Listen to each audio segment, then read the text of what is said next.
भाग 2 कृषि क्रांति। इतिहास का सबसे बड़ा धोखा।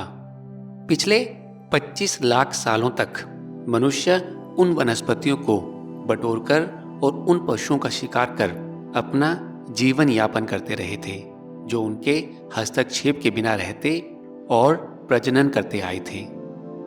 होमो इरेक्टस, होमो एगास्टर और निएंडरथल्स जंगली लूंगर तोड़ते थे और जंगली भेड़ों का शिकार करते थे, और ये करते हुए वे ये फैसला नहीं लेते थे कि गूलर के पेड़ों को कहाँ उगना चाहिए, भेड़ों के झुंड को किस चरागाह में चरना चाहिए, या कौन सा बकरा किस बकरी का गर्भाधान करे। होमो सेपियंस पूर्वी अफ्रीका से मध्य पूर्व तक, यूरोप और एशिया तक और अंततः ऑस्ट्रेलिया और अमेरिका तक फैले। लेकिन जहां कहीं भी वे गए, सेपियंस ने भी जंगली वनस्पतियां इकट्ठी कर और जंगली जानवरों का शिकार कर अपनी आजीविका को जारी रखा। और कुछ करने की जरूरत भी क्या है जब आपकी जीवन शैली आपको प्रचुर मात्रा में भोजन मुहैया कराती हो और सामाजिक संरचनाओं, धार्मिक आस्थाओं तथा राजनैतिक सक्रियता की समृद्ध दुनिया को सहारा देती हो। ये सब 10,000 साल पहले बदल गया जब सेपियंस ने कुछ जीव और वनस्पति प्रजातियों के जीवन को नियंत्रित करने की कोशिशों में अपना सारा समय खर्च करना शुरू कर दिया। सूर्योदय से सूर्यास्त तक मानव बीज बोते थे, पौधों को पानी देते थे, जमीन की निराई करते थे और भेड़ों को सबसे अच्छे चरागाहों में ले जाते थे। उनका ख्याल था कि ये काम उन्हें ज्यादा से ज्यादा फल, अनाज और मांस उपलब्ध कराएगा। ये मनुष्य की जीवन पद्धति में एक क्रांति थी, कृषि क्रांति। ये परिवर्तन 9500 से 8500 ईसा पूर्व के आसपास दक्षिण पूर्वी तुर्की, पश्चिमी ईरान और लेवांत में घटित हुआ। इसकी शुरुआत धीमी गति से और सीमित भौगोलिक इलाकों में हुई। गेहूं के उत्पादन और बकरियों को पालने की शुरुआत लगभग 9000 ईसा पूर्व में हुई। मटर और मसूर की खेती की शुरुआत लगभग 8000 ईसा पूर्व में, जैतून की 5000 ईसा पूर्व में और अंगूरों की 3500 ईसा पूर्व में हुई। कुछ जानवरों और वनस्पतियों जैसे कि ऊंटों और काजुओं का घरेलू इस्तेमाल और भी बाद में शुरू हुआ। 3500 ईसा पूर्व तक खेती और पालतूकरण की लहर समाप्त हो चुकी थी। यहां तक कि आज भी हमारी सारी उन्नत तकनीक के साथ मनुष्यों का उदर पोषण करने वाली कैलोरी का 90% हिस्सा उन मुट्ठी भर वनस्पतियों से आता है जिन्हें हमारे पूर्वजों ने 9500 और 3500 ईसा पूर्व के बीच उगाना शुरू किया था। गेहूं, चावल, मक्का, आलू, जौ और बाजरा। पिछले 2000 सालों के दौरान किसी भी उल्लेखनीय वनस्पति या जानवर का उत्पादन शुरू नहीं हुआ। अगर हमारे दिमाग वही है जो शिकारी संग्रहकर्ताओं के थे, तो हमारे भोजन वही हैं जो प्राचीन कृषकों के हुआ करते थे। किसी समय में अध्येताओं का ऐसा मानना था कि कृषि का विस्तार उसके एक मध्य पूर्व उद्यम बिंदु से दुनिया के चारों कोनों तक हुआ। आज अध्येता इस बात पर एकमत हैं कि दुनिया के दूसरे हिस्सों में कृषि का विकास वहां मध्य पूर्व के कृषकों की कृषि क्रांति के निर्यात की वजह से नहीं, बल्कि स्वतंत्र रूप से हुआ। मध्य अमेरिका के लोगों ने मध्य पूर्व की गेहूं और मटर की खेती की किसी भी तरह की जानकारी के बगैर ही मक्के और सेम की खेती शुरू की थी। मध्य अमेरिकी लोगों ने मैक्सिको या लेवांत की कृषि संबंधी गतिविधियों से पूरी तरह नावाकिफ रहते हुए आलू की खेती और लामाओं को पालने की शुरुआत की।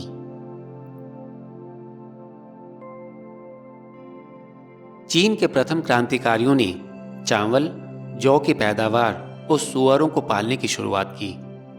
उत्तरी अमेरिका के प्रथम बागबान वे थे जिन्होंने गॉड की खोज में झाड़ों, जंगखाड़ों की छानबीन करने से थककर कद्दू की खेती करने का फैसला किया।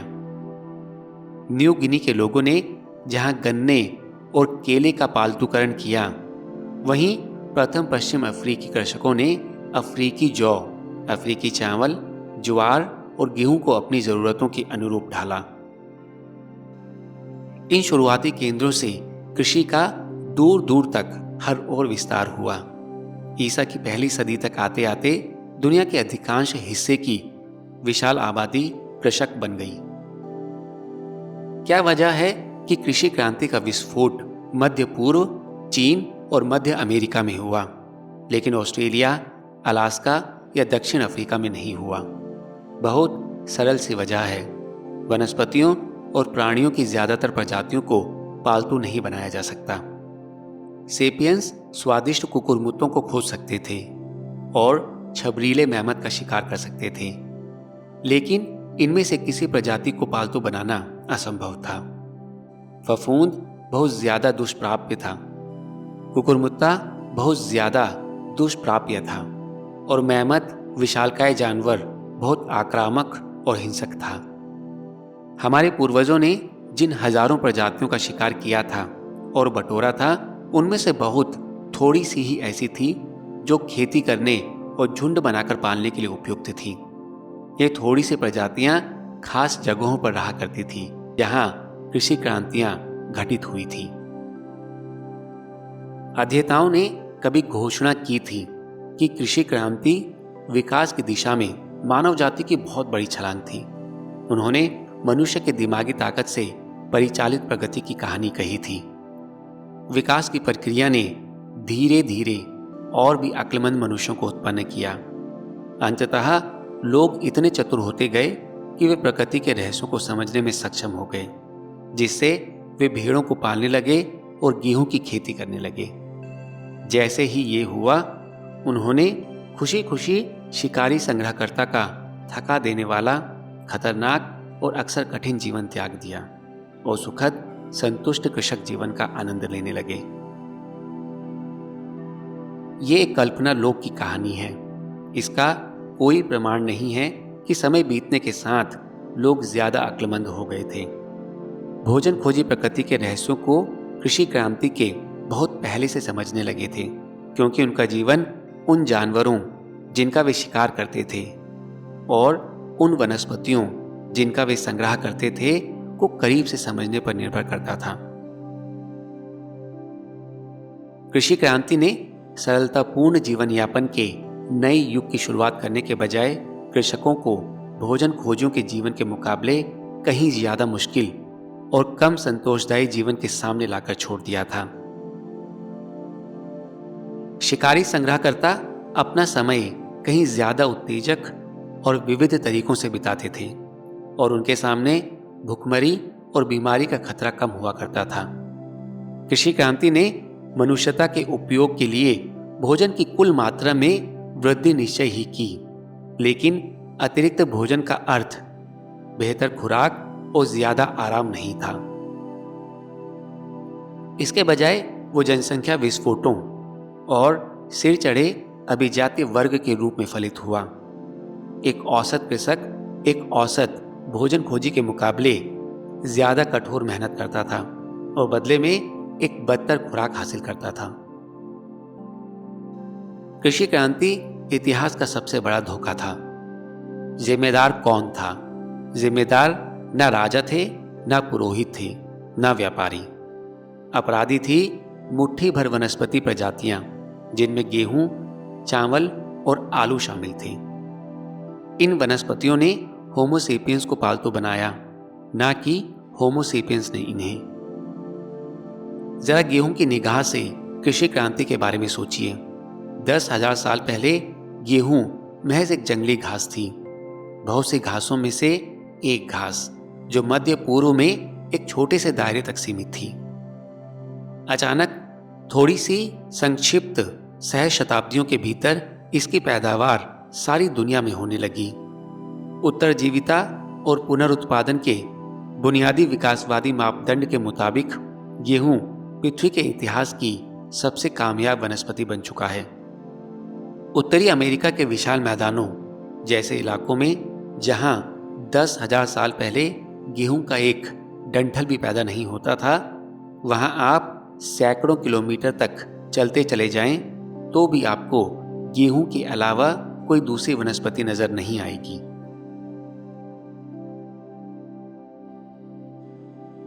वैश्विक पैमाने पर गेहूं भूमंडल की 25 लाख वर्ग किलोमीटर सतह को घेरता है, जो ब्रिटेन के आकार से लगभग 10 गुना है।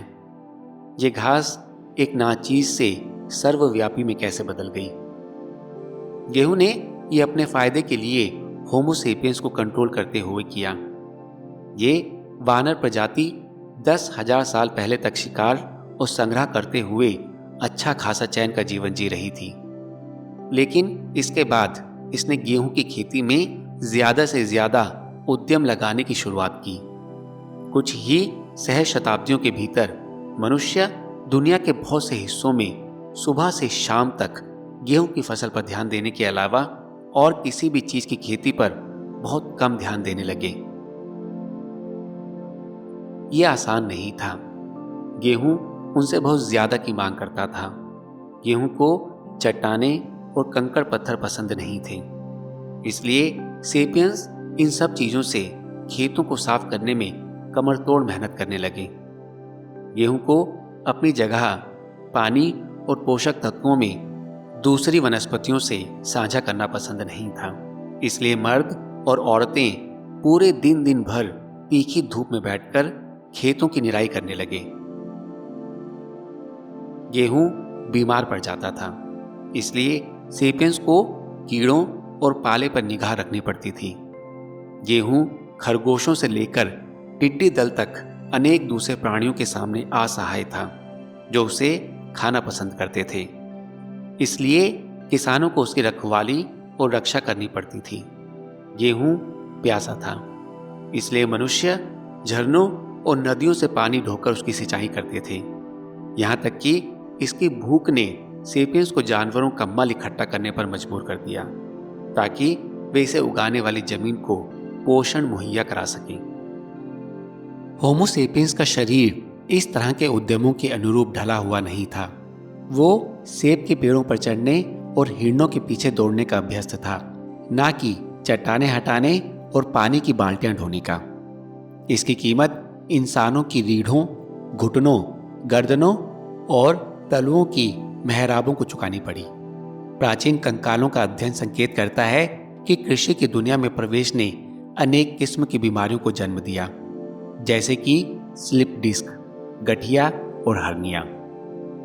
इसके अलावा खेती से जुड़े नए उद्यम इतने ज्यादा समय की मांग करते थे कि लोगों को मजबूर होकर गेहूं के खेतों के करीब स्थायी रूप से बस जाना पड़ा।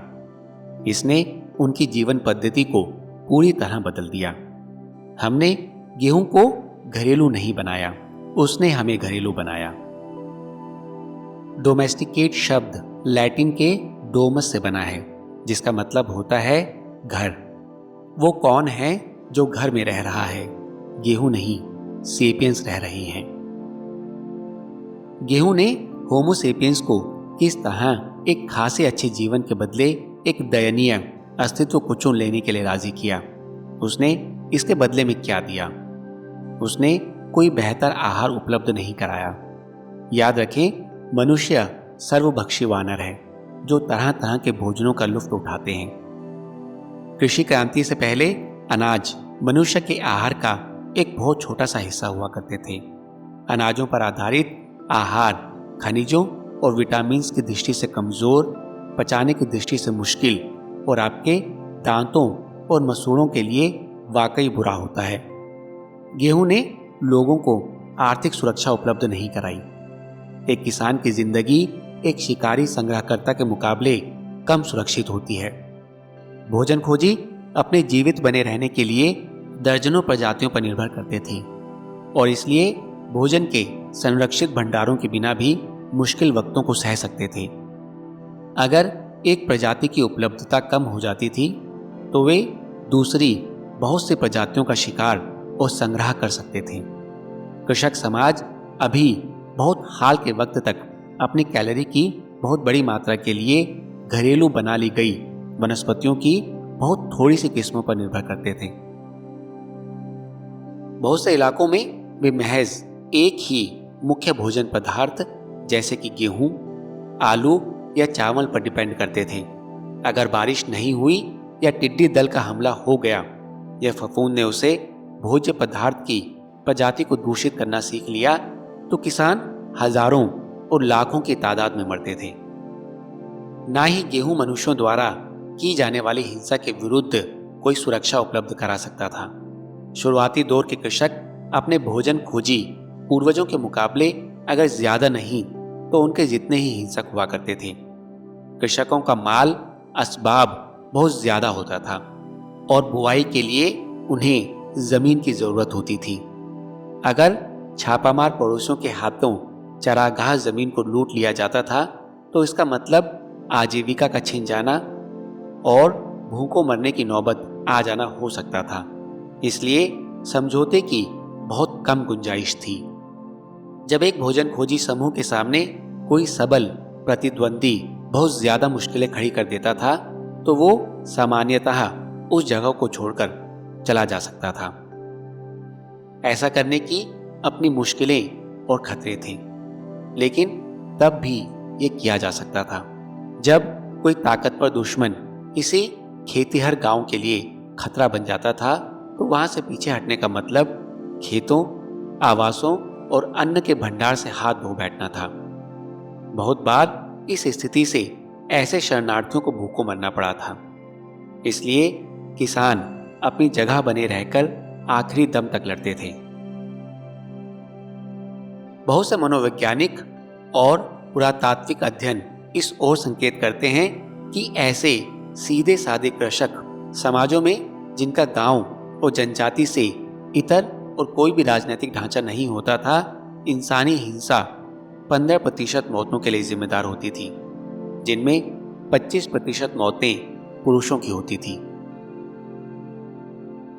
समकालीन न्यू गिनी में हिंसा से 30% पुरुषों की मौतें एक खेतिहर जनजाति समाज डानी और 35% एक अन्य जनजातीय समाज एंगा में होती है। इक्वाडोर में शायद 50% बोरानी अन्य मनुष्यों के हाथों मरते हैं। अंततः शहरों, बादशाहतों और राज्यों जैसे बड़े सामाजिक ढांचों के सहारे इंसानी हिंसा को कंट्रोल किया गया, लेकिन इस तरह के विशाल और कारगर राजनैतिक संरचनाओं को खड़ा करने में हजारों साल लग गए। ग्रामीण जीवन ने निश्चय ही शुरुआती दौर के कृषकों को जंगली जानवरों, बारिश और जाड़े से बेहतर बचाव जैसे कुछ तात्कालिक फायदे पहुंचाए। तब भी एक औसत व्यक्ति के लिए फायदों के मुकाबले नुकसान ज्यादा भारी पड़ते थे। इस बात को समझ पाना आज के समृद्ध समाज के लोगों के लिए मुश्किल है। चूंकि हमें समृद्ध और सुरक्षा मिली हुई है और चूंकि हमारी समृद्ध और सुरक्षा कृषि क्रांति द्वारा खड़ी की गई बुनियादों पर आधारित है, इसलिए हम ये मानकर चलते हैं कि कृषि क्रांति एक अद्भुत प्रगति थी। लेकिन इतिहास के हजारों सालों को आज के नजरिए से परखना गलत है। एक कहीं ज्यादा प्रातिनिधिक दृष्टिकोण 3 साल की उस बच्ची से उभरता है जो पहली सदी के चीन में इसलिए कुपोषण की शिकार होकर मर गई है क्योंकि उसके पिता की फसल बर्बाद हो गई है।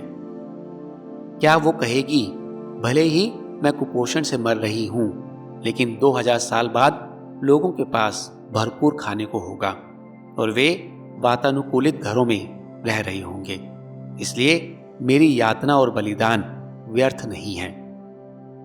तब फिर गेहूं ने कुपोषण के शिकार उस चीनी लड़की समेत कृषकों को क्या दिया? इसने व्यक्तियों के तौर पर लोगों को कुछ नहीं दिया। तब भी इसने एक प्रजाति के रूप में होमो सेपियंस को किसी चीज से नवाजा। गेहूं की खेती ने क्षेत्र की प्रति इकाई को कहीं ज्यादा भोजन मुहैया कराया और इस तरह होमो सेपियंस को तीव्रतम गति से अपनी वंश वृद्धि करने में सक्षम बनाया। 13,000 ईसा पूर्व के आसपास जब लोग जंगली वनस्पतियां बटोरकर और शिकार करके अपना पेट भरते थे, तब फिलिस्तीन में जेरिको के मरु उद्यान के आसपास का इलाका बहुत से बहुत लगभग 100 अपेक्षाकृत तंदुरुस्त और सुपोषित लोगों के घुमंतु समूह का भरण पोषण कर पाता था। 8500 ईसा पूर्व के आसपास जब जंगली वनस्पतियों की जगह गेहूं के खेतों ने ले ली, तब ये मरुद्यान उन 1000 लोगों के एक बड़े किंतु तंग गांव का भरण पोषण करता था, जो बीमारियों और कुपोषण से कहीं ज्यादा पीड़ित रहते थे। विकास प्रक्रिया का पैमाना ना तो भूख होती है और ना पीड़ा, बल्कि डीएनए छल्लों की प्रतिलिपियां होती हैं। जिस तरह किसी कंपनी की आर्थिक कामयाबी को उसके कर्मचारियों की खुशहाली से नहीं, बल्कि उसके बैंक खाते में जमा डॉलर्स की संख्या से मापा जाता है, उसी तरह किसी प्रजाति की विकासवादी सफलता को उसके डीएनए की प्रतिलिपियों से मापा जाता है। अगर उसके डीएनए की प्रतिलिपियां समाप्त हो जाती हैं तो वो प्रजाति लुप्त हो जाती है। जिस तरह पैसे के बगैर कंपनी दिवालिया हो जाती है। अगर किसी प्रजाति के पास डीएनए की बहुत सारी प्रतिलिपियां हैं तो ये उसकी सफलता है और वो प्रजाति फलती फूलती है। इस दृष्टि से 1000 प्रतिलिपियां 100 प्रतिलिपियों से हमेशा ही बेहतर है। कृषि क्रांति का सार यही है, बदतर परिस्थितियों में भी ज्यादा से ज्यादा लोगों को जीवित रखना। लेकिन लोगों को इस विकासवादी गणना की परवाह क्यों करनी चाहिए? कोई भी स्वस्थ दिमाग व्यक्ति महज होमो सेपियंस के जीन समूह की प्रतिलिपियों की संख्या बढ़ाते जाने की खातिर अपने जीवन स्तर को क्यों गिराना चाहेगा? इस आदर्श से कोई सहमत नहीं था। कृषि क्रांति एक जाल था। विलासिता का पिंजरा। कृषि का विस्तार एक बहुत ही क्रमिक प्रक्रिया थी जो सदियों और सहस्राब्दियों तक फैली थी। मशरूम और फलों के बीजों का संग्रह करने वाले और हिरण तथा खरगोश का शिकार करने वाले होमो सेपियंस के समूह ने अचानक गांव में बसकर खेतों को जोतना, बोना और सिंचाई के लिए नदी से पानी लाना शुरू नहीं कर दिया था। परिवर्तन एक एक सीढ़ी आगे बढ़ा और हर सीढ़ी पर रोजमर्रा जीवन में छोटे छोटे बदलाव आते गए। होमो सेपियंस लगभग 70,000 साल पहले मध्य पूर्व पहुंचे थे। अगले 50,000 सालों तक हमारे ये पूर्वज बिना खेती के फलते फूलते रहे। उस इलाके के प्राकृतिक संसाधन वहां की मानव आबादी का भरण पोषण करने के लिए पर्याप्त थे। खुशहाली के दिनों में लोग कुछ ज्यादा बच्चे पैदा करते थे और अभाव के दिनों में कुछ कम। बहुत से स्तनधारी जीवों की ही तरह मनुष्यों में भी ऐसी हार्मोनल और जेनेटिक प्रक्रियाएं होती हैं जो प्रजनन को कंट्रोल करने में मदद करती हैं। अच्छे समय में स्त्रियां तरुणाई की अवस्था में जल्दी पहुंच जाती हैं और उनके गर्भवती होने के अवसर कुछ ज्यादा बढ़ जाते हैं। कुछ समयों में तरुणाई विलंब से आती है और उनकी उर्वरता में कमी आ जाती है। आबादी के इन कुदरती नियंत्रणों में सांस्कृतिक प्रक्रियाएं भी जुड़ी हुई थी। शिशु और छोटे बच्चे जो धीमी गति से चल पाते थे और ज्यादा ध्यान दिए जाने की मांग करते थे, वे घुमंतु भोजन खोजियों के लिए बोझ हुआ करते थे। लोग अपने बच्चों के बीच 3 या 4 साल का अंतर रखने की कोशिश करते थे। स्त्रियां ये सावधानी बरतने के लिए सिलसिले में अपने बच्चों को रात दिन और ज्यादा उम्र तक स्तनपान कराती थी। दूसरे तरीके थे यौन संबंधों के मामले में पूर्ण या आंशिक परहेज, गर्भपात और कभी कभार शिशु हत्या। इन लंबी सहस्राब्दियों के दौरान लोग कभी कभार गेहूं खाते थे, लेकिन ये उनके आहार का छोटा सा हिस्सा हुआ करता था। लगभग 18,000 साल पहले अंतिम हिमयुग के बाद भूमंडलीय तापमान वृद्धि का कालखंड आया। तापमान बढ़ा तो बारिश में भी वृद्धि हुई। ये नई जलवायु मध्य पूर्व की गेहूं और दूसरे अनाजों की पैदावार के लिए आदर्श थी, जिसमें वृद्धि और प्रसार हुआ। लोगों ने ज्यादा मात्रा में गेहूं खाना शुरू कर दिया और बदले में उन्होंने उसकी उपज में अनजाने वृद्धि की।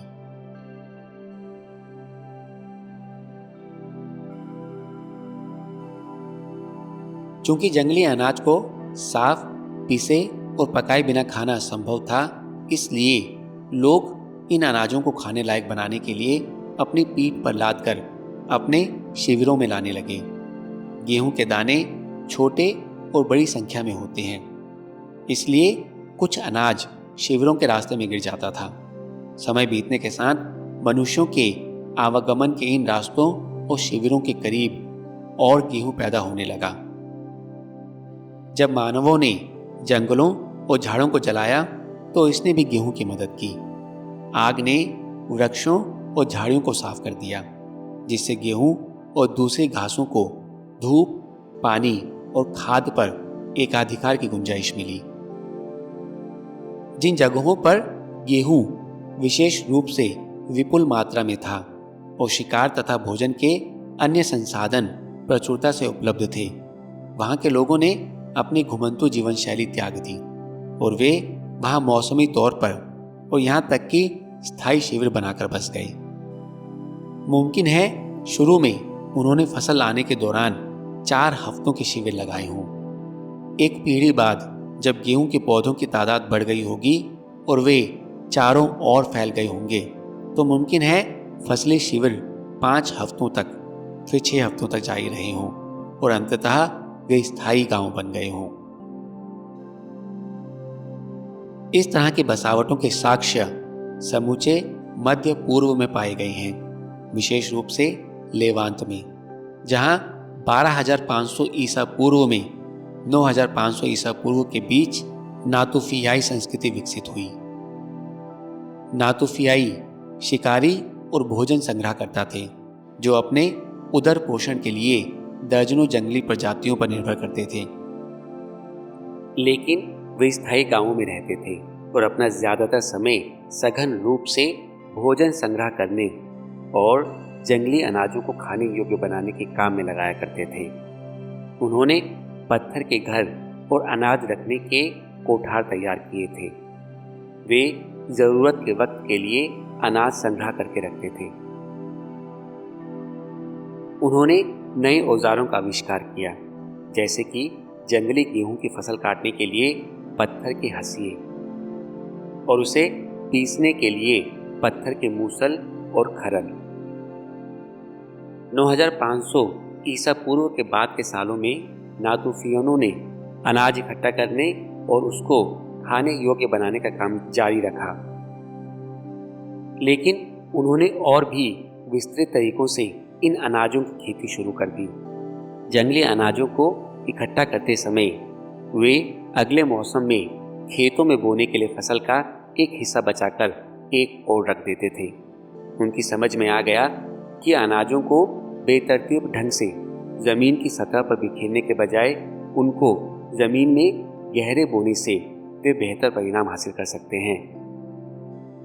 इसलिए उन्होंने जमीन को खोदना और जोतना शुरू कर दिया। धीरे धीरे उन्होंने फसल को परजीवियों से बचाने के लिए खेतों की निराई भी शुरू कर दी और उनको पानी और खाद देना भी शुरू कर दिया। चूंकि ज्यादातर उद्यम अनाज की खेती में लग गए, इसलिए भोज्य पदार्थों का संग्रह करने और शिकार करने के लिए कम समय बचने लगा। भोजन खोजी किसान बन गए। जंगली गेहूं को इकट्ठा करने वाली स्त्रियों को घरेलू गेहूं की खेती करने वाली स्त्रियों से अलग करने वाला कोई एक सोपान नहीं था। इसलिए ये कहना मुश्किल है कि खेती की दिशा में निर्णायक यात्रा की शुरुआत ठीक इस समय हुई। लेकिन 8,500 ईसा पूर्व तक आते आते मध्य पूर्व जेरिको जैसे गांवों से भर गया था, जहां के निवासी कुछ घरेलू प्रजाति की खेती करने में अपना ज्यादातर समय लगाते थे।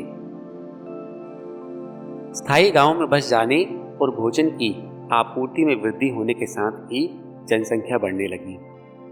घुमंतु जीवन शैली को त्याग देने से स्त्रियों को हर साल बच्चा पैदा करने में सक्षम बनाया। कम उम्र में बच्चों का मां का दूध छुड़ा दिया जाता था। दलिया खिलाकर उनका पेट भरा जा सकता था। खेतों में काम करने के लिए अतिरिक्त हाथों की बुरी तरह जरूरत थी, लेकिन अतिरिक्त मुंह अतिरिक्त भोजन को जल्दी ही चाट जाते थे। इसलिए और ज्यादा खेतों को उगाना जरूरी हो गया। जैसे जैसे लोग रोगों से श्री बस्तियों में रहना शुरू करते गए, जैसे जैसे बच्चे माँ के दूध के बजाय अन्न पर पलने लगे, और जैसे जैसे अपने दलियों को लेकर बच्चे की स्पर्धा ज्यादा से ज्यादा भाई बहनों से बढ़ती गई, वैसे वैसे बाल मृत्यु दर में बढ़ोतरी होती गई।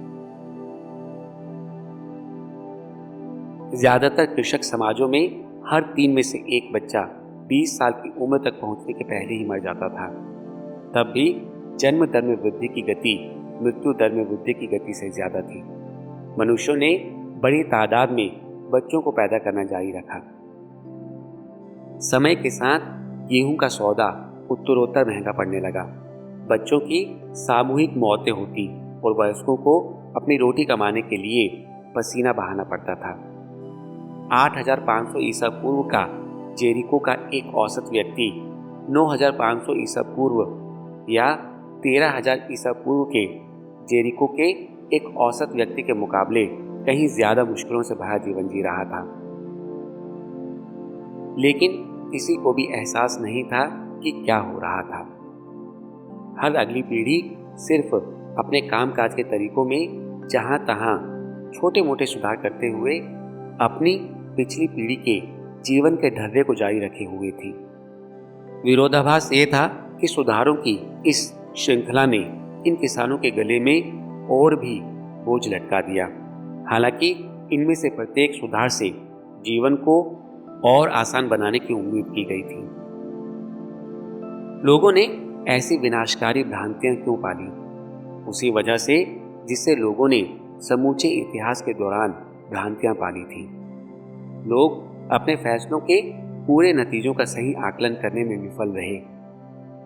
जब भी उन्होंने थोड़ा सा ज्यादा काम करने का निर्णय लिया, जैसे कि बीजों को सतह पर छितराने के बजाय खेतों को खोदना, लोगों ने सोचा हाँ, हमें ज्यादा मेहनत करनी पड़ेगी, लेकिन फसल भी तो भरपूर होगी। हमें मंदी के सालों को लेकर चिंता करने की जरूरत नहीं रह जाएगी। हमारे बच्चों को कभी भूखे रहकर नहीं सोना पड़ेगा। बात में दम था। अगर आप ज्यादा मेहनत करेंगे तो आपका जीवन बेहतर होगा। ये योजना थी। योजना का पहला हिस्सा सरलता से पूरा हुआ। लोगों ने वाकई कड़ी मेहनत की, लेकिन लोगों ने यह अनुमान नहीं लगाया कि बच्चों की संख्या बढ़ेगी, जिसका मतलब होगा कि अतिरिक्त गेहूं ज्यादा बच्चों के बीच बटेगा। ना ही इन शुरुआती दौर के किसानों ने इस बात को समझा कि कम स्तनपान कराने और ज्यादा दलिया खिलाने से बच्चों का प्रतिरक्षी तंत्र कमजोर होगा और स्थायी बस्तियां बीमारियों का अड्डा होंगी। उन्होंने ये अनुमान नहीं लगाया कि भोजन के एक साधन पर अपनी निर्भरता को बढ़ाकर वे खुद को दरअसल और भी ज्यादा अकाल के विनाश के जोखिम में झोंक रहे होंगे। ना ही इन किसानों ने ये अनुमान लगाया कि अच्छे सालों में उनके उफनते हुए अन्न भंडार चोरों और दुश्मनों को ललचाएंगे, जिसकी वजह से उन्हें दीवारें खड़ी करनी पड़ेंगी और पहरेदारी करनी पड़ेगी। लेकिन जब योजना नाकामयाब हो गई तो किसानों ने खेती करना बंद क्यों नहीं कर दिया? कुछ तो इसलिए कि समाज को खड़ा करने और उसका रूपांतरण करने में छोटे छोटे बदलावों को पीढ़ियों का वक्त लगा था, और कुछ हद तक किसी को ये याद ही नहीं रह गया था कि वे कभी भिन्न तरीके से भी रहा करते थे। कुछ इसलिए कि जनसंख्या वृद्धि ने मानव समाज के लिए उसकी पिछली अवस्था में लौटना असंभव बना दिया था। अगर खेतों को जोतने की प्रक्रिया अपनाने ने किसी गांव की आबादी को 100 से बढ़ाकर 110 कर दिया था, तो उनमें से कौन से 10 लोग इसलिए भूखे मरने को तैयार होते ताकि बाकी लोग अपने अच्छे समय की ओर लौट सके? वापसी असंभव थी। पिंजरा एक झटके से बंद हो चुका था। एक ज्यादा आसान जीवन की खोज ज्यादा बड़ी मुसीबत का कारण बन गई, और ये आखिरी बार नहीं हुआ था। ये हमारे साथ आज भी होता है। यूनिवर्सिटीज़ में शिक्षित कितने सारे नौजवान बड़ी बड़ी फर्मों में इस संकल्प के साथ कठोर परिश्रम की मांग करने वाली नौकरियां करते हैं कि वे कड़ी मेहनत करके इतना पैसा कमा लेंगे कि जब वे 35 साल के हो जाएंगे तो वे रिटायरमेंट ले लेंगे और वो पैसा उनकी ज़िंदगी के वास्तविक लक्ष्यों को पूरा करने में काम आएगा। लेकिन जब तक वे उस उम्र तक पहुंचते हैं तो उनके सिर पर ढेर सारे कर्ज होते हैं। बच्चे स्कूलों में होते हैं, उपनगरों में मकान होते हैं, जिनके लिए हर परिवार को 2-2 कारों की ज़रूरत होती है और ये एहसास साथ लगा रहता है कि अच्छी शराब और महंगी विदेशी यात्राओं के बिना ज़िंदगी रहने लायक नहीं होती। उनसे क्या उम्मीद की जाती है कि वे वापस जाकर अपनी जड़ों की तलाश करेंगे? नहीं, वे अपने उद्यमों को 2 गुना कर देते हैं और कड़ी मेहनत करना जारी रखते हैं। इतिहास के थोड़े से फौलादी नियमों में से एक नियम यह है कि विलासिताएं ज़रूरतें बनने की ओर प्रवृत्त होती हैं और नई जिम्मेदारियों का कारण बनती हैं। एक बार जब लोग किसी खास विलासिता के अभ्यस्त हो जाते हैं तो उस वक्त वे उसके महत्व को नहीं समझते। इसके बाद वे उस पर निर्भर करने लगते हैं। अंत में वे एक ऐसे मुकाम पर पहुंच जाते हैं जहां वे उसके बिना रह ही नहीं सकते। हम अपने ही वक्त का एक चिर परिचित उदाहरण लें। पिछले कुछ दशकों के दौरान हमने समय बचाने वाले ऐसे असंख्य उपकरणों को ईजाद किया है जिनसे ये उम्मीद की जाती है कि वे हमारी जिंदगियों को ज़्यादा आरामदेह बनाएंगे। वॉशिंग मशीन, वैक्यूम क्लीनर्स, बर्तन धोने वाली मशीनें, टेलीफोन, मोबाइल फ़ोन, कंप्यूटर्स और ईमेल। पहले खत लिखने, लिफाफे पर पता अंकित करने, टिकट चिपकाने और फिर उसे डाक के डिब्बे तक ले जाने में ढेर सा वक्त लगता था। खत का जवाब हासिल करने में कई दिन या हफ्ते या महीनों तक लग जाते थे। आज मैं आनन फानन एक ईमेल लिखकर भूमंडल के किसी भी कोने में भेज सकता हूँ और मिनट भर के भीतर उसका जवाब हासिल कर सकता हूँ। मैंने सारी झंझटों और वक्त को बचा लिया, लेकिन क्या मैं ज़्यादा निश्चित जिंदगी जी रहा हूँ? दुर्भाग्य से ऐसा नहीं है। कछुआ चाल वाली डाक के ज़माने में लोग आमतौर से तभी खत लिखा करते थे जब उन्हें कोई महत्वपूर्ण या ज़रूरी बात कहनी होती थी। जो दिमाग में आया उसे लिख देने के बजाय वे अपनी बात पर और उसको शब्दों में बांधने के ढंग पर गंभीरता से विचार करते थे। वे इसी तरह के सुविचारित जवाब की उम्मीद भी करते थे। ज़्यादातर लोग महीने में थोड़े से खत लिखा करते थे और उन्हें थोड़े से जवाब मिला करते थे और कभी कभार ही तत्काल जवाब देने की ज़रूरत महसूस करते थे।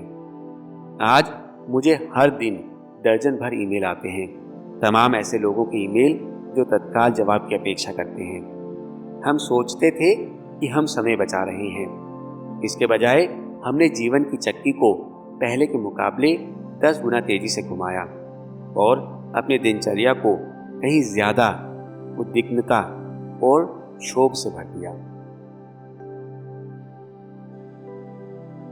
जहां तहां नई तकनीक का विरोध करने वाला ऐसा कोई व्यक्ति मिल जाता है जो ईमेल अकाउंट खोलने से इनकार करता है। उसी तरह जैसे हजारों साल पहले मनुष्यों के कुछ समूहों ने खेती करने से इनकार कर दिया था और इस तरह वे विलासिता के फंदे में कैद होने से बच गए। लेकिन कृषि क्रांति के लिए उसमें किसी क्षेत्र के हर समूह के शामिल होने की दरकार नहीं थी। उसने सिर्फ एक ही समूह को शामिल किया। जैसे ही एक बारगी एक समूह बसा और उसने हल चलाना शुरू किया, चाहे मध्य पूर्व या मध्य अमेरिका में, वैसे ही कृषि के प्रसार को रोकना असंभव हो गया, क्योंकि खेती ने तेजी के साथ जनसंख्या वृद्धि की परिस्थितियां निर्मित कर दी थी। किसानों ने महज अपनी संख्या के बूते पर भोजन खोजियों को पछाड़ दिया। उनके पास 2 ही विकल्प थे, या तो वे अपने शिकारगाहों को खेतों और चरागाहों में बदल जाने के लिए छोड़कर भाग जाते या खुद भी हल संभाल लेते। दोनों ही स्थितियों में उनका पुराना जीवन समाप्त हो जाता। विलासिता के फंदे के इस किस्से में एक महत्वपूर्ण सीख छिपी है। एक आसान जिंदगी की मानव जाति की खोज ने परिवर्तन के ऐसे अपरिमित बल को उत्पन्न किया जिसने दुनिया को इस तरह बदल कर रख दिया, जिसकी ना तो किसी ने कल्पना की थी और ना आकांक्षा की थी। कृषि क्रांति की साजिश किसी ने नहीं रची थी, ना ही किसी ने अनाज की खेती पर मनुष्य को निर्भर बनाने की कोशिश की थी।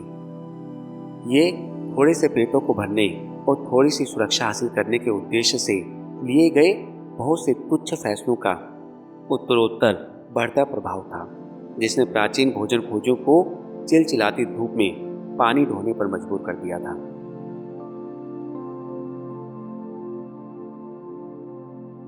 दैवीय हस्तक्षेप।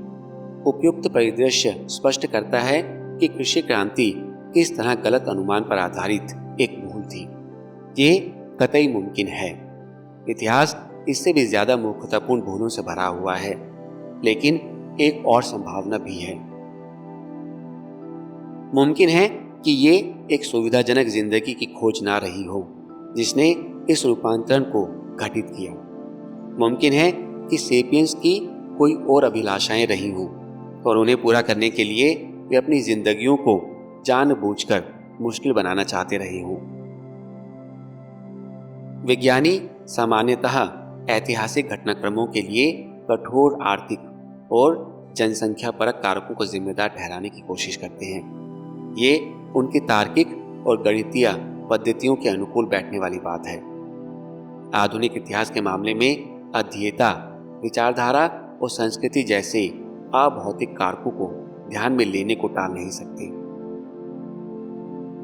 लिखित साक्ष्य उन्हें मजबूर करता है ये साबित करने के लिए कि हमारे पास ऐसे पर्याप्त दस्तावेज, खत और संस्मरण हैं कि सेकेंड वर्ल्ड वॉर भोजन की कमी या जनसंख्या के दबावों का नतीजा नहीं था, लेकिन नातूफियाई संस्कृति का हमारे पास कोई दस्तावेज नहीं है। इसलिए प्राचीन युगों की चर्चा करते समय भौतिकतावादी संप्रदाय का बोलबाला होता है।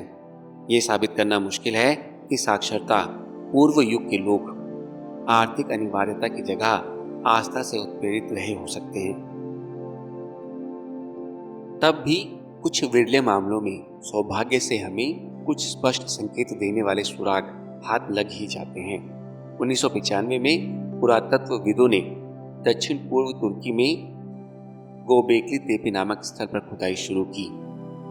प्राचीनतम परतों में भी उन्हें किसी बसावट, इन्हीं मकानों या रोजमर्रा गतिविधियों के कोई निशान नहीं मिले, लेकिन उन्हें असाधारण उत्कीर्णनों से सज्जित विशालकाय स्तंभों वाले ढांचे जरूर मिले।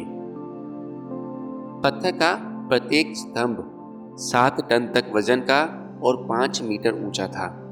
पास ही की एक खदान में उन्हें आधा तराशा गया एक स्तंभ मिला जिसका वजन 50 टन का था। कुल मिलाकर उन्होंने 10 से ज्यादा विशाल ढांचों को खोद निकाला, जिनमें सबसे बड़ा लगभग 30 मीटर का था। पुरातत्वविद दुनिया भर में फैले स्थलों पर इस तरह के विशाल ढांचों से भली भांति परिचित हैं। इनमें सबसे प्रसिद्ध उदाहरण ब्रिटेन का स्टोनहेंज है। लेकिन जब उन्होंने गोबेकली तेपे का अध्ययन किया तो उन्हें एक विस्मयकारी तथ्य का पता चला। स्टोनहेंज 2500 साल ईसा पूर्व पुराना है और उसका निर्माण एक विकसित कृषक समाज ने किया था। गोबेकली तेपे के ढांचे 9500 ईसा पूर्व पुराने हैं और सारे उपलब्ध प्रमाण इस ओर संकेत करते हैं कि उनका निर्माण शिकारी भोजन संग्रहकर्ताओं द्वारा किया गया था। पुरातत्वविदों के समुदाय को शुरुआत में इन खोजों का श्रेय देना मुश्किल प्रतीत हुआ, लेकिन एक के बाद एक परीक्षणों ने इन ढांचों की पुरानी तिथि और इनके निर्माणकर्ताओं के कृषि पूर्व समाजों के होने की पुष्टि की।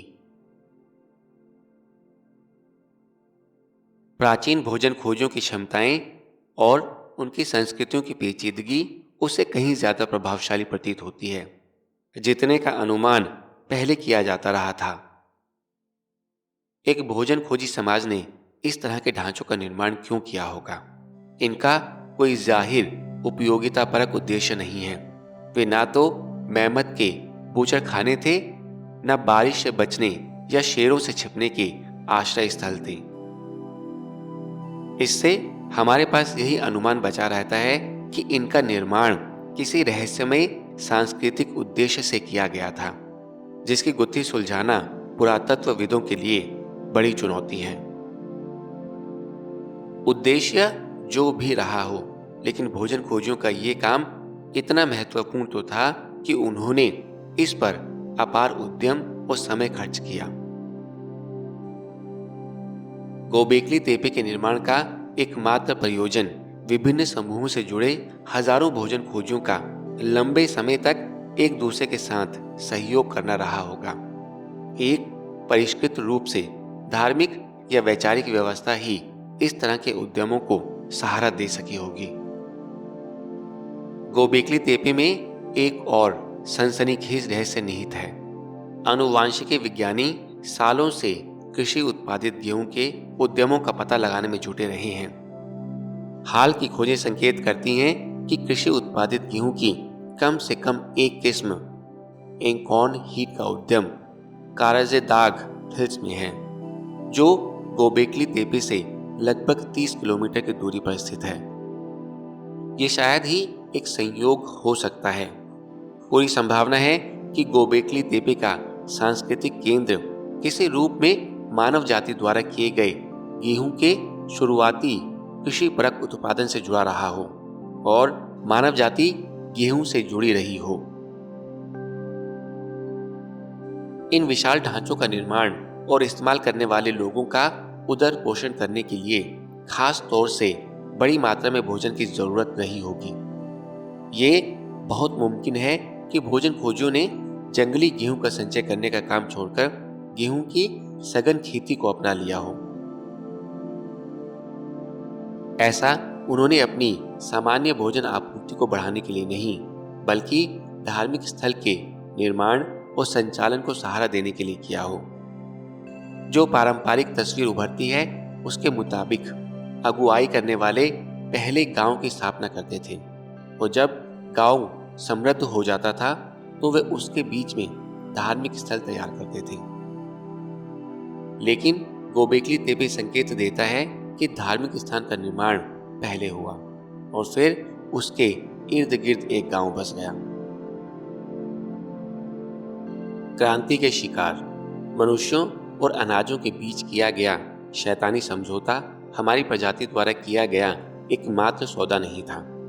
एक और भी सौदा किया गया था जिसका ताल्लुक भेड़ों, बकरियों, सुअरों और मुर्गों जैसे प्राणियों की नियति से था। जंगली भेड़ों का पीछा करने वाले खानाबदोश समूहों ने उन रेवड़ों की संरचना को धीरे धीरे बदल दिया जिनका वे शिकार करते थे। मनुष्यों को ये बात समझ में आ गई कि सिर्फ वयस्क मेढ़ों और बूढ़ी या बीमार भेड़ों का शिकार करना ही उनके हित में है। स्थानीय रेवड़ की दीर्घकालीन जीवन शक्ति की हिफाजत को ध्यान में रखते हुए वे उर्वर मादाओं और मेमनों को बख्शने लगे। दूसरा कदम शेरों, भेड़ियों और प्रतिद्वंदी मानव समूहों को दूर खदेड़कर परभक्षियों से रेवड़ का बचाव करना रहा हो सकता है। इसके बाद मुमकिन है कि समूह के लोग रेवड़ को बेहतर ढंग से कंट्रोल करने और उसका बचाव करने के उद्देश्य से उसको तंग घाटियों में घेर कर रखने लगे हों। अंत में लोगों ने मानवीय जरूरतों के मुताबिक भेड़ों को सावधानी पूर्वक चुनना शुरू कर दिया। जो मेढ़े ज्यादा आक्रामक होते थे, जो मानवीय कंट्रोल के प्रति सबसे ज्यादा विरोध प्रदर्शित करते थे, उन्हें सबसे पहले काटा जाता था। इसी तरह सबसे ज्यादा दुबली पतली और जिज्ञासु किस्म की मादाओं को पहले काटा जाता था।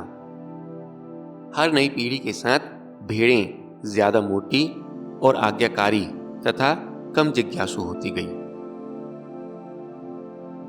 वाह, मेरी के पास एक छोटा सा मेमना था और जहां कहीं मेरी जाती मेमना भी वहीं जाता।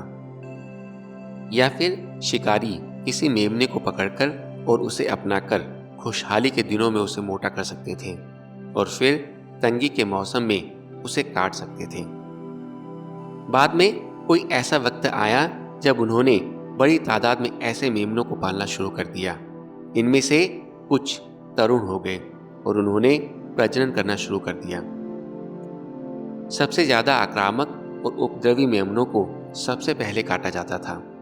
जो सबसे ज्यादा कंट्रोल में रहने वाले और सबसे ज्यादा आकर्षक मेमने होते थे, उन्हें लंबे समय तक जीवित रहने दिया जाता था और प्रजनन करने की छूट दी जाती थी। इसका परिणाम था पालतू और आज्ञाकारी भेड़ों का एक झुंड। इस तरह के पालतू जानवर भेड़ें, मुर्गे, बंदर और अन्य जानवर भोजन, कच्चा माल और शारीरिक श्रम उपलब्ध कराते थे।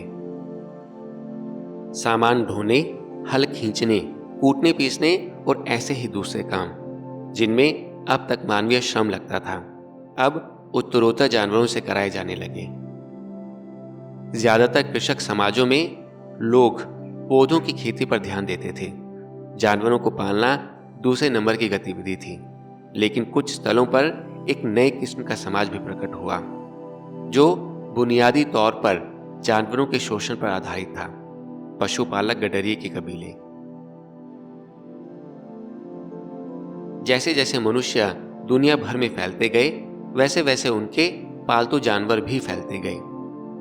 10,000 साल पहले तक सीमित एफ्रो एशियाई पर्यावरणों में रहने वाली भेड़ों, गाय बैलों, बकरियों और मुर्गों की संख्या कुछ लाख से ज्यादा नहीं थी।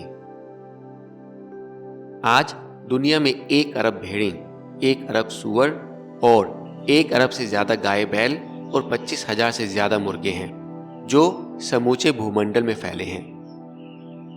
पालतू मुर्गा अब तक का सबसे ज्यादा व्यापक पालतू पक्षी है। होमो सेपियंस के बाद पालतू गाय बैल, सूअर और भेड़ें दुनिया के दूसरे, तीसरे और चौथे नंबर के सर्वाधिक व्यापक बड़े स्तनधारी हैं। संकुचित विकासवादी दृष्टिकोण डीएनए की प्रतिलिपियों की संख्या के आधार पर सफलता का आकलन करता है। इसके मुताबिक कृषि क्रांति मुर्गों, गाय बैलों, सुअरों और भेड़ों के लिए एक अद्भुत वरदान थी। दुर्भाग्य से विकासवादी दृष्टिकोण कामयाबी का एक अधूरा पैमाना है। ये व्यक्तियों के दुख सुख को ध्यान में रखे बगैर हर चीज को जीवित बने रहने और प्रजनन करते रहने के मापदंड से परखता है। पालतू मुर्गे और गाय बैल भले ही विकासवादी सफलता की कहानी कहते हों, लेकिन वे दुनिया के अब तक के सबसे ज्यादा दयनीय प्राणी भी हैं। पशुओं का पालतूकरण अनेक नृशंस तौर तरीकों पर आधारित था जो बाद की सदियों के गुजरने के साथ साथ और भी क्रूरतापूर्ण होते गए।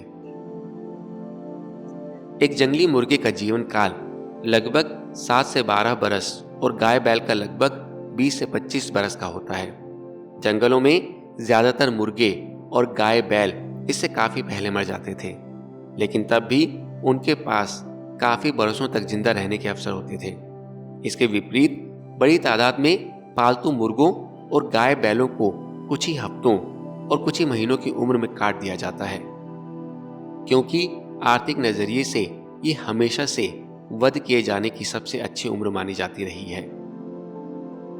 अंडे देने वाली मुर्गियों, दूधारू गायों और बोझा ढोने वाले जानवरों को कभी कभी कुछ ज्यादा वर्षों तक जीने की छूट दे दी जाती है, लेकिन इसके लिए उन्हें एक ऐसी जीवन शैली के अधीन रहने की कीमत चुकानी पड़ती है जो उनकी उत्कंठाओं और लालसाओं के संदर्भ में पूरी तरह बेगानी होती है। मसलन ये मानना तर्कसंगत होगा कि बैल को कोड़े फटकारते एक वानर के दास्ता के तले बैलगाड़ी में जुतने और हल ढोने के बजाय दूसरे बैलों और गायों के साथ घास के खुले मैदानों में भटकना अच्छा लगता है। बैलों, घोड़ों, गधों और ऊंटों को बोझा ढोने वाले आज्ञाकारी जानवरों में बदलने के लिए उनकी स्वाभाविक प्रवृत्तियों पर लगाम कसना और उनके सामाजिक रिश्तों को तोड़ना, उनकी आक्रामकता और काम वासना को कंट्रोल करना और उनकी आवाजाही की स्वतंत्रता में कटौती करना जरूरी होता है। किसानों ने इसके लिए उन्हें बाड़ों और पिंजरों में बंद करने, नकेलों और जीनों से कसने, चाबुकों और अंकुशों से कंट्रोल करने और अंग भंग कर देने जैसी युक्तियां विकसित कर ली। पालतूकरण की प्रक्रिया में नरों को बघिया करना लगभग हमेशा शामिल होता है। ये चीज नरों की आक्रामकता को काबू करती है और रेवड़ के प्रजनन को मन माफिक ढंग से कंट्रोल करने में मनुष्यों को सक्षम बनाती है। अनेक न्यू गिनियाई समाजों में पारंपरिक रूप से किसी व्यक्ति की समृद्धि का निर्धारण इस बात से होता था कि उसके पास कितने सूअर थे। ये सुनिश्चित करने के लिए कि सूअर भाग न जाए, न्यू गिनी के किसान हर सूअर की नाक का एक छोटा सा टुकड़ा काट देते थे। इससे सूअर जब सूंघने की कोशिश करता था तो उसे तेज दर्द होता था, क्योंकि सूअर सूंघे बगैर अपना भोजन या यहाँ तक कि अपना रास्ता भी नहीं खोज सकते। ये अंग भंग उन्हें पूरी तरह से उनके इंसानी मालिकों के अधीन बना देता है। न्यू गिनी के एक अन्य इलाके में सूअरों की आंखें निकाल लेने की प्रथा रही है ताकि वे अपना रास्ता भी नहीं देख सकें। जानवरों को अपनी मर्जी के मुताबिक चलने पर मजबूर करने के डेयरी उद्योग के अपने ढंग रहे हैं।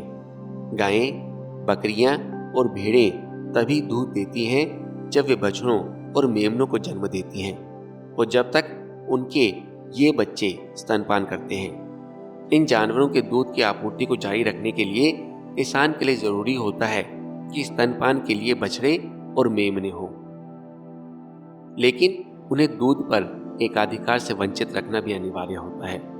इसके लिए समूचे इतिहास के दौरान अपनाया जाता रहा आम तरीका बछड़ों और मेमनों का उनके जन्म के कुछ समय बाद वध कर उनकी मां का सारा दूध निकालते रहना और उन्हें फिर से गर्भवती बनाना रहा है। ये अभी भी काफी व्यापक तौर पर अपनाई जाने वाली तकनीक है। बहुत से आधुनिक डेयरी फार्मों में एक दुधारू गाय काटे जाने के पहले सामान्यतः 5 साल जीवित रहती है।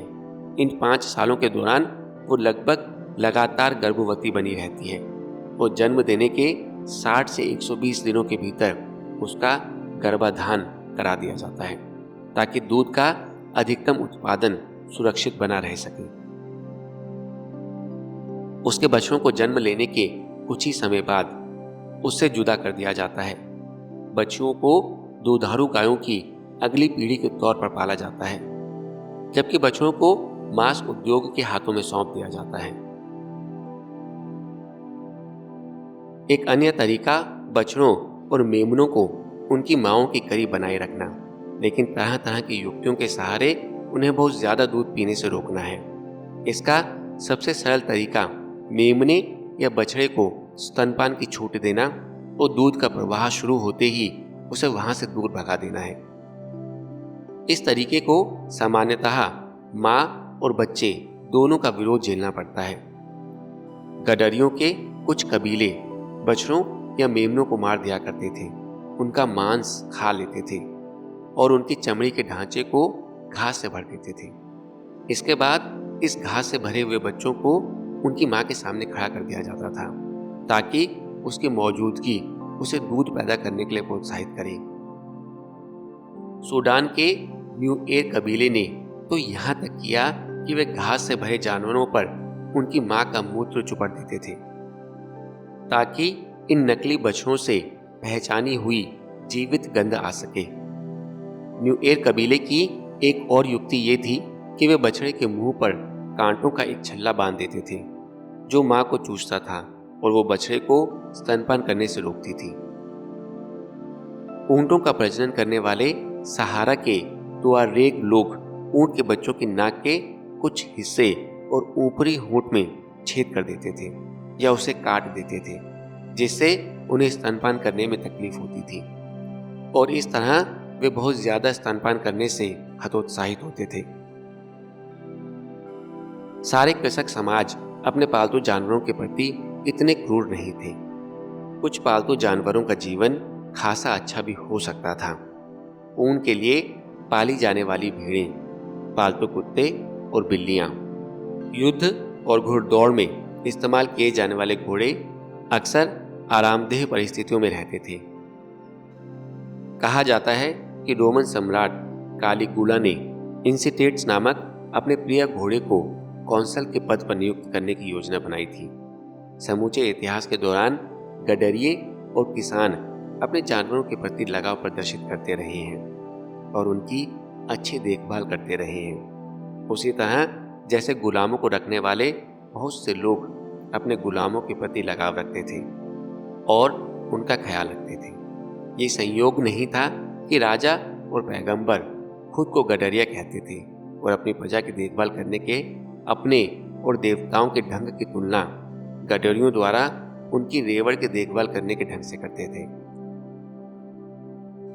तब भी गडरिये के बजाय रेवड़ के नजरिए से देखने पर इस धारणा से बच पाना मुश्किल है कि पालतू जानवरों के विशाल हिस्से के लिए कृषि क्रांति एक भयावह तबाही थी। विकासवादी सफलता अर्थहीन है। लुप्त होने की कगार पर खड़ा एक दुर्लभ गैंडा शायद उस बछड़े के मुकाबले ज्यादा संतुष्ट होगा जो अपना संक्षिप्त सा जीवन एक छोटे से कटघरे में बिताता है, जिस दौरान उसे इसलिए हष्ट पुष्ट बनाया जाता है ताकि उसे मारकर जायकेदार टिक्के तैयार किए जा सके। अपनी तरह के अंतिम प्राणियों के बीच एक प्राणी होने से उस संतुष्ट गैंडे का संतोष कम नहीं हो जाता। बछड़े की प्रजाति की संख्यावाचक सफलता उस पीड़ा के बदले कोई खास सांत्वना नहीं है जो एक बछड़ा व्यक्तिगत रूप से भोगता है। विकासवादी सफलता और वैयक्तिक पीड़ा के बीच की ये विसंगति शायद वो सबसे बड़ी सीख है जो हम कृषि क्रांति से हासिल कर सकते हैं। गेहूं और मक्के जैसे वनस्पतियों में आख्यान का अध्ययन करने पर विशुद्ध विकासवादी परिप्रेक्ष्य का शायद कोई अर्थ हो, लेकिन गाय, बैल, भेड़ और सेपियंस जैसे प्राणियों के मामले में हमें इस पर विचार करना ही होगा कि विकासवादी सफलता व्यक्तिगत अनुभव में क्या शक्ल लेती है। इनमें से प्रत्येक की संवेदनाओं और भावनाओं की अपनी जटिल दुनिया है। आने वाले अध्यायों में हम बार बार ये देखेंगे कि किस तरह हमारी प्रजाति की सामूहिक शक्ति और ऊपरी कामयाबी में हुई जबरदस्त वृद्धि और अतिशय वैयक्तिक पीड़ा आपस में जुड़ी हुई है। चैप्टर 6 पिरामिडों का निर्माण।